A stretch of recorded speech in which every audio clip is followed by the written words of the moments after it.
Bonjour, bonsoir. Aujourd'hui, ce soir, on se retrouve pour une nouvelle vidéo.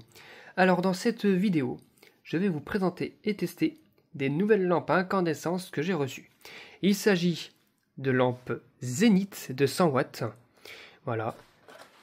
Des lampes comme ça fait très scolaire avec les espèces de quadrillages. Là, on dirait qu'on doit faire des maths ou je sais pas quoi, ou faire des trucs géométriques là. Voilà. C'est c'est assez spécial leur façon de faire là chez Zénith. Donc ce sont des lampes de 100 watts logiquement, c'est marqué 100 donc je pense que du 100 watts. En dépoli B22 220 230 volts. Alors ça c'est pas moi qui l'a marqué, c'est le vendeur ça. Mais bon il y a ça là ici là qui est marqué. Donc bon voilà. Donc voilà, ce sont des lampes incandescence dépoli chez Zénith. J'en avais pas encore en neuf comme ça de cette version là avec l'emballage. Donc ça changera un peu. Voilà, c'est très simple, noir et blanc. Voilà, je vais vous en déballer une et puis je vous dis à tout de suite. Donc voilà, une lampe comme ça, donc une version quand même assez standard, assez classique, en forme de poire. Voilà le logo Zénith avec un E accent. Aigu évidemment, 100 watts, 220-230 volts, fabriqué en Belgique. Voilà, contrairement aux Mazda qui sont fabriqués en France, celles-ci sont fabriquées en Belgique. Les deux protections neutre phase qui sont ici au niveau du quezo. Et les filaments, bon bah des filaments.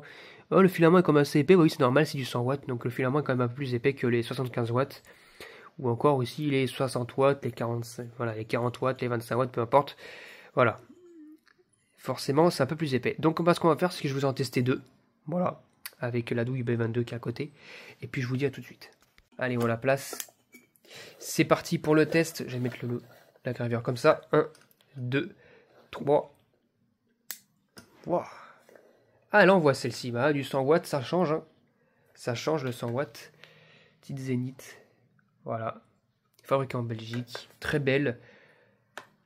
Idéale pour des grandes pièces. Hein. Enfin des pièces comme des cuisines à l'ancienne. Ou des salles de bain. Bon, évidemment il ne faut pas que ça soit sous la douche.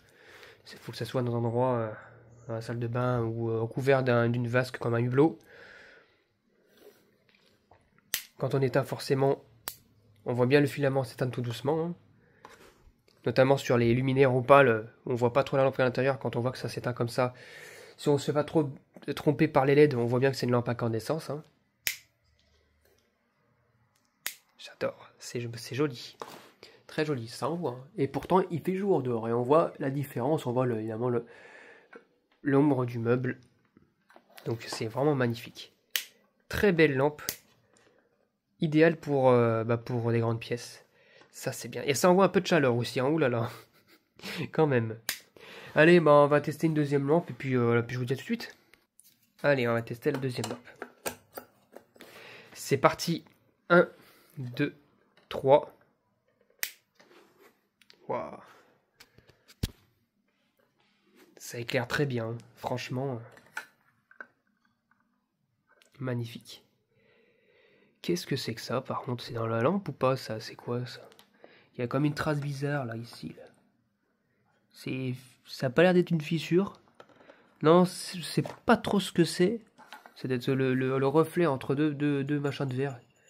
Non, c'est pas fissuré. Hein. Si c'était fissuré, à mon avis, depuis ça aurait pris l'air. Et le filament serait consumé. Ouais. Si ça avait été fissuré, ça serait passé comme ça. Magnifique, j'adore. Donc voilà, c'était tout pour cette petite vidéo de test de lampe de la marque Zénith en incandescence, 100 watts. Je dirais des années 90, début 2000. J'espère que cette vidéo vous aura plu et à très bientôt pour une prochaine vidéo. Au revoir.